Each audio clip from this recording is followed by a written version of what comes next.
बरं झालं तुम्ही आलात. आता तेजूने सांगितलं तर मग यायलाच पाहिजे नाही का? चला मी आंघोळ करतो. अरे या प्रतापराव या. ये बस.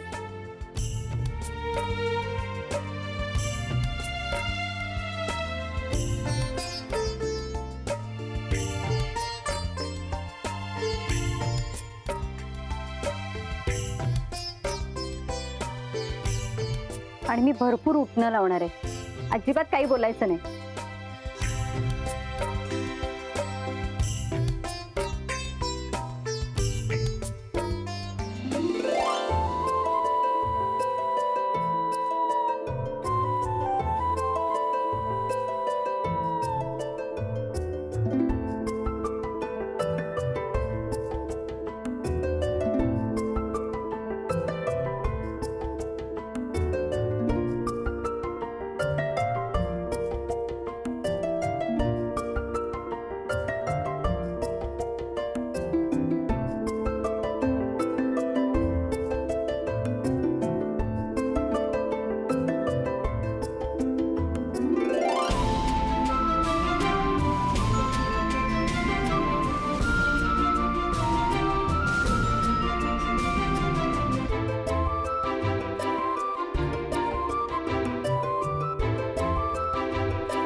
प्रताप,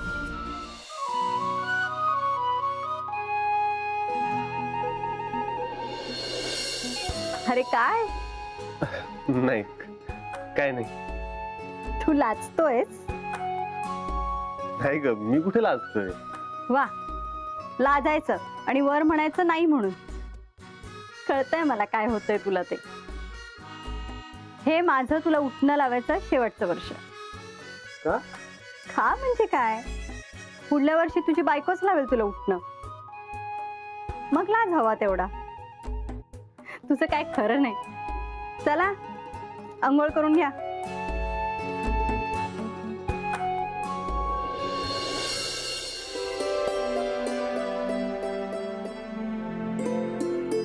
मामा पायी पडते. सदा सुखी राहा. सुखी राहा, आनंदात राहा आणि नेहमी अशीच हसत राहा. रमा, किती गोड दिसतेस ग. थांब जरा. आता कुणाच्या दृष्टीने लागणार तुला. बस बस, आता माझ्या पाया नको पडू. अरे काय पिंटत आता तू पण. हे बघ, कालच्या पूजेच्या गडबडीत राहूनच गेलं ना. हा बघ माझा नवीन मोबाईल. हा भारी दिसतोय का? हा मग एकदम नवीन आहे, ब्रँडेड. हो, तसं बी आधीचा मोबाईल खराबच झाला होता आणि आता संपर्क अधिकारी असल्यामुळे कोणाचं काही महत्वाचं काम असेल तर कसं होणार ना, म्हणून घेऊन दिलंय. नाही बरोबर आहे त्यांचं. काय आहे, तू संपर्क अधिकारी आणि तूच संपर्काच्या बाहेर असली तर कसं चालायचं. ते पण सगळ्यात महत्वाचं काय की छोट्या मालकाने तिला तेवढ्याच किमतीचा नवीन मोबाईल आणून दिला.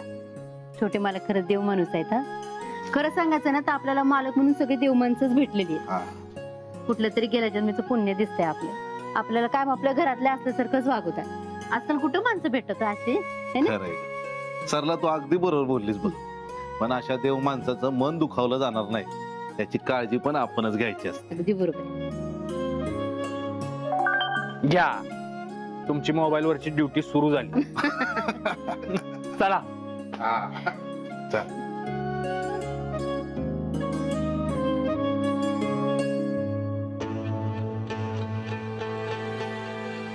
रमा, आज दिवाळीच्या दिवशी तू लई सुंदर दिसत असशील ना. तुला पाहायचंय ग, त्याशिवाय मला चैन पडणार नाही. छोटे मालक तर अशा भाषेत कधी बी मेसेज करणार नाहीत. पण मग त्यांनाच एकदा विचारायला हवं. मामी, हा. मी येते. हा, बर.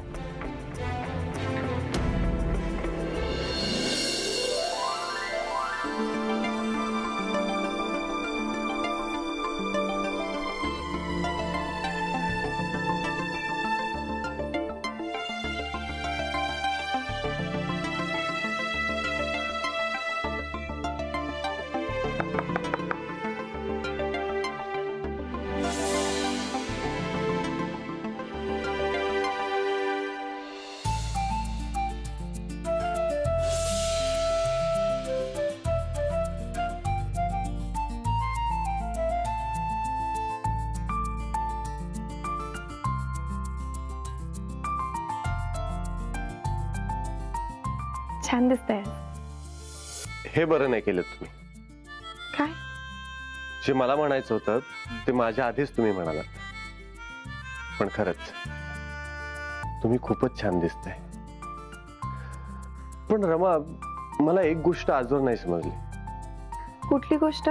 तुम्ही एकदम साध्या तयार होता, इथली कामं करता, सगळी धावपळ करता, तरी सुद्धा तुम्ही इतक्या छान दिसता.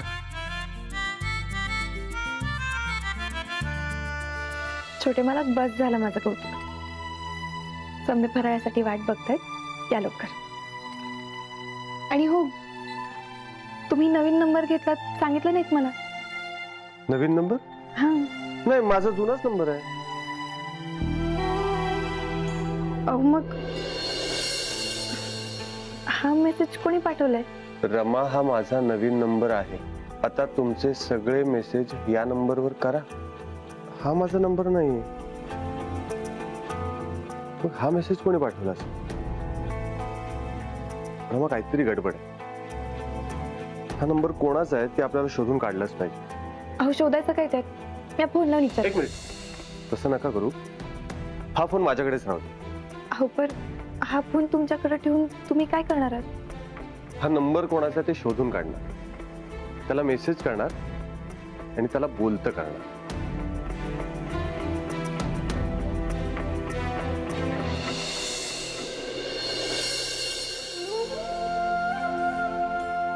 या वेळेला एका माणसाची दिवाळी एकदम जोरदार होणार आहे. कुणाच्या तरी म्हणण्यावरनं रावसाहेब आलेत ना. काय तेजू? Yes, thank you. थँक्यू काय? मोठे मला चिवडा वाढू तुम्हाला. मी तुम्हाला सांगितलं होतं त्याला महिनाभर कामावर ठेव, पण बाहेर ठेवा. माझ्या डोळ्यासमोर नको परत. ठीक आहे. दिवाळीच्या शुभेच्छा भसा भसा येत आहेत ना, म्हणून तो दिसभर असा टनाटना वाचतोय. आज संध्याकाळी पूजेला आहात ना? बघतो कसं जमतंय. बरं झालं तुम्ही कळवलं. नवीन नंबर आहे त्यो. म्या तुमच्याच मेसेजची वाट बघत होतो. तुमच्या वाचून करमतच नाही. प्रताप, या प्रतापराव, मस्त झाला फराळ. ताव मारा. आता सोडतो काय? सगळा फराळ रमानीच केलाय. हो का? छान झालंय. बरं, मी काय म्हणतो, सगळ्यांना दिवाळीच्या भेटवस्तू दिल्या ना? हो हो, सगळं दिलंय ना.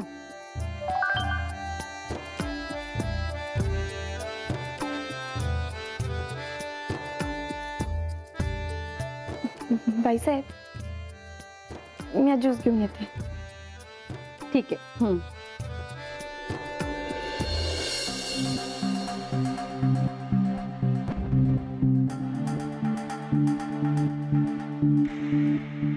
मला तुमच्या वाचून करमत नाही बघा. आज तुम्हाला भेटावंसं वाटतंय. कोण पाठवत असेल हे मेसेज? आलो सर. बरं, ठीक.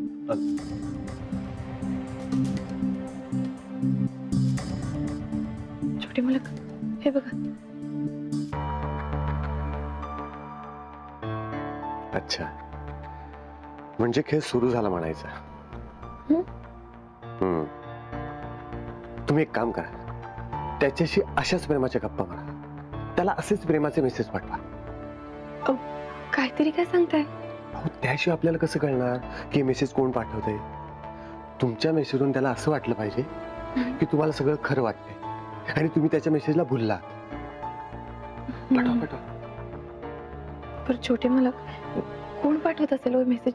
तीच तर शोधायचंय आपल्याला. तुम्ही एक काम करा, तुम्ही त्याला रिप्लाय करा की मला आज भेटता येणार नाही, मी कामात खूप बिझी आहे. पाठवा पाठवा.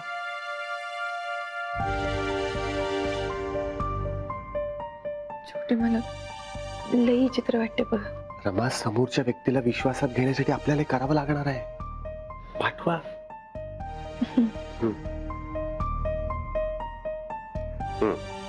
गेला. पर छोटे मालक तुम्ही कशाला आलात? हो, गुड क्वेश्चन. त्याचं असं आहे की मी अजून फराळ केलेला नाही. अहो समजा ठेवले की बाहेर. ते माहितीये मला, पण फराळ तुमच्या हातून खाल्ल्याशिवाय त्याची गोडी कशी कळणार?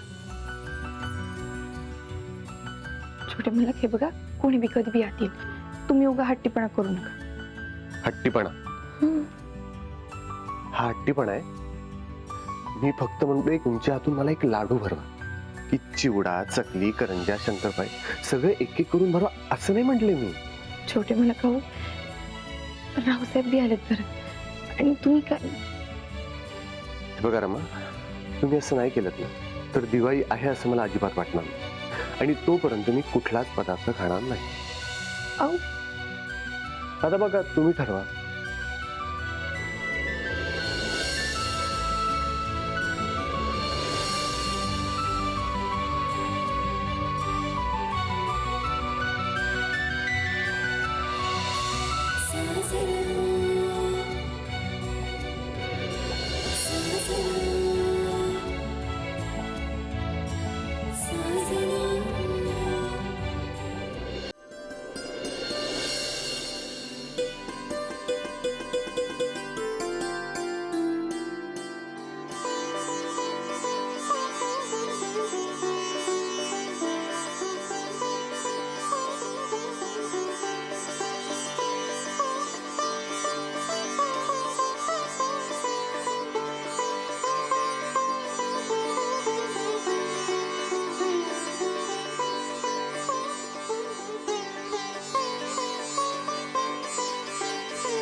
तुम्ही दोघी आता गेलात तरी चालेल.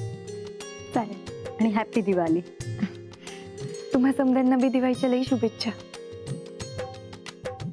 हॅपी दिवाळी. येतो. अरमा, तू जरा थांबतेस? मला बोलायचंय. माझ्या रूम मध्ये जाऊया. चालतंय. मंजू, मी थांबते बाहेर. चल.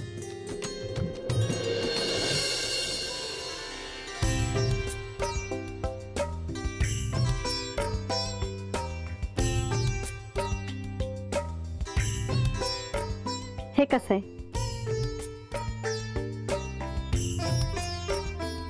लई सुंदर आहे. तुला आवडलं ना? बस. अहो मला आवडलंय, पर हे तुम्ही मला का दाखवताय? मी हे खास तुझ्यासाठी बनवून घेतलंय. अहो नाही बाईसाहेब, मी आहे नाही. रमा, मी दिलेल्या भेटीला नाही म्हणायचं नाही, हे मी तुला ह्या आधीही सांगितलंय. बाईसाहेब अहो ते ठाऊक आहे मला, पर दिवाळीच्या आधीच तुम्ही इतकं काय काय दिले? त्यानं ते मी ह्या घरच्या केअरटेकरला दिलं होतं. पण ही वस्तू मी या घरच्या होणाऱ्या सुनेला देते.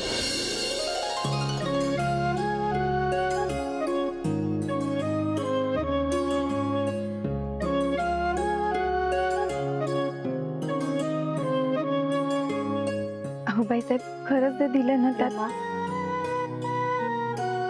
अगं घे. बाईसाहेब, खरंच मला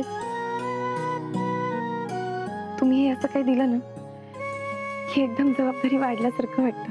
अगं अजून खरी जबाबदारी तर तुला घ्यायची आहे. हे जे काही तू सगळं सांभाळतेस ना, ही फक्त एक झलक आहे. या घरच्या रूढी, परंपरा, ह्या घरची माणसं, त्यांचे स्वभाव, त्यांच्या सवयी, हे सगळं तुला सांभाळायचंय आणि सगळ्यांना सांभाळून घ्यायचं सुद्धा आहे. आणि हे सगळं ह्या घरची केअरटेकर म्हणून नाही, ह्या घरची सून म्हणून तुला करायचंय.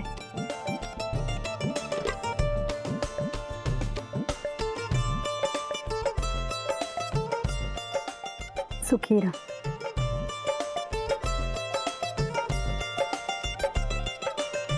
येते बाईसाहेब.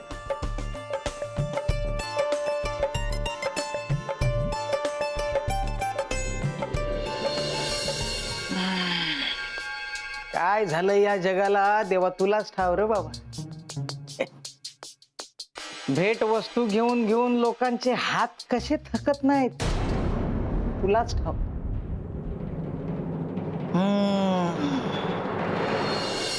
परत काहीतरी हापसलेलं दिसतंय बाई साहेबांकडून. बरोबर आहे हरी. काय लबाड माणसांची दिवाळी लय जोरात असते. भरा तुम्ही पिशव्या फाटेपर्यंत भेट वस्तू भरा. हरी भाऊ, तुम्ही आपल्या या खाली पिशव्या मिरवा. कलियुग रे बाबा, कलियुग.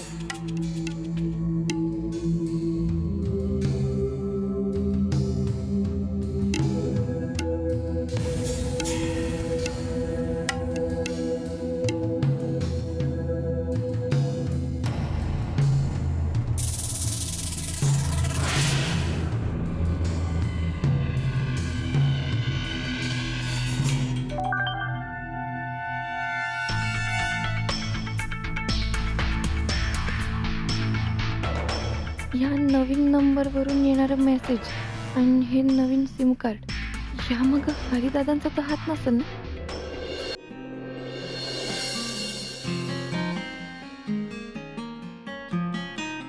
काय झालं छोटे मालक? मी हा विचार करतोय, माझ्या आयुष्यामध्ये तुम्ही जर नसता तर माझं काय झालं असतं. म्हणजे हे जे सण आहेत, हा जो आनंद आहे, त्याला खरंच अर्थ असता. हो, असा काय विचार करताय तुम्ही? आणि आधी तुम्हीच तर म्हणत होता, म्हणजे मी जेव्हा नसते तेव्हा मी असते तर असा विचार करत होता. आता मी तुमच्या समोरच उभी आहे, तर मी नसते तर असा विचार करताय. बरोबर आहे तुम्ही. पण तुम्ही एक गोष्ट बघितली का, तुम्ही असतानाही आणि तुम्ही नसतानाही मी फक्त तुमचा विचार करतो. हो छोटे मालक, मी आधी तर तेच म्हणते. हल्ली तुम्ही बोलताय कमी आणि विचारच जास्त करताय. अच्छा, असं? होय. बरं छोटे मालक, मला निघायला हवं आता. घरी लक्ष्मीपूजन आहे ना. अहो पण मग आपली दिवाळी? आपली दिवाळी साजरी झाली असं समजा. रामा, तुम्ही असं करणार म्हणजे? हो, पण खरंच फार वेळ नाही थांबू शकत. आणि घरी समजे वाट बी बघत असतील.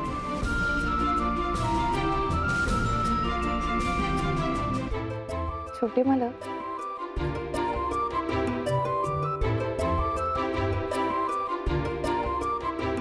ठीक आहे, जा.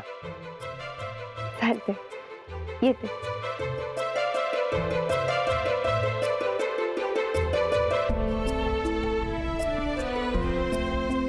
मला तुम्हाला एक सांगायचं होतं. काय? ते खोटे मेसेजेस कोण करत होतं ते मला कळायला वाटतं. अरे भाऊ, तसं असेल ना तर त्याला तुमच्या विरोधात लाखोच्या लढी फोडू दे.